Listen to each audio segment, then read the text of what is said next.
Right guys, after house change yesterday, I have decided to give it a test drive, and it seems to be running all right. It seems to have got more power back.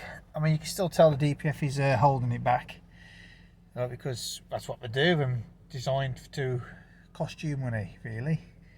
But as you can see, my car's got the check oil life level on, but that's only down to the fact that, you know, oil's been changed myself, and obviously I haven't got the software to get it off. I don't think there's a way you can do it without the proper software on this model. I think you can do like a normal soft reset for the service, but I'm not too sure about the oil level indicator. Anyway, car's on 136,000 miles. I've done all the houses yesterday, as I said, and there's a video uploaded obviously yesterday. Just done it, just took it through a good test drive. Just stopped off at Aldi, do your shop as you do, and it just seems to be running a whole lot better in general. It just seems to be not getting up to temperature as quick. Everything seems to be like breathing better. The response is there. Like I said, there's still the DPF issues, but for people who are wondering about a DPF, I've had to ask the questions myself. The best thing to do is turn the heater all the way up, full blast. I mean, full whack, even in the summer, full whack. If you're going to force a regen, open your windows, you have to, and drive it to the max. Not the max where you're going to end up blowing your engine, but at least to 3,500 revs.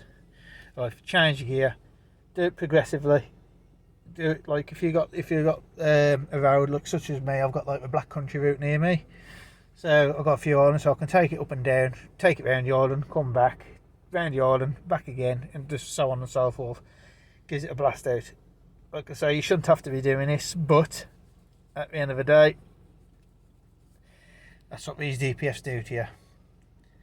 Now, if it was legal, I would take mine out, because to be fair, to see the emission test before and after a DPF, there's no difference at all. It's just designed to make you money. It's supposed to be there to save you money with with the emissions and fuel economy and that. You tell me why I have to blast it down the motorway or down a dual carriageway. It's saving, you tell me, how's that saving me bloody money? It's not easy. It's false economy. It's just designed to cost you money. Everyone will tell you otherwise, especially the government with the green areas and stuff. But it is there just to cost you some dollar. As you know, a second-hand DPF can still cost you about 300, 400 quid, depending on your make and model of the car, how rare it is. Mitsubishi, unfortunately, pulled out of the area of the UK of servicing parts. Contacted my Euro car part specialist. They pulled out last year, I think, so the part scenario is quite scarce. If you look, you can probably get the Peugeot 88, is it the Peugeot 3008? That uses the same engine. You can get similar parts, but only similar. That's all really I could say about the matter, really. Overall, the Outlander, it is a great car when it works. But there's just too many issues that go wrong with them. I enjoy driving mine when it works, but when it doesn't, it's a pain in the arse. I know that because I spent more time under the bonnet than I have actually driving it. Anyway, it's just an informative video.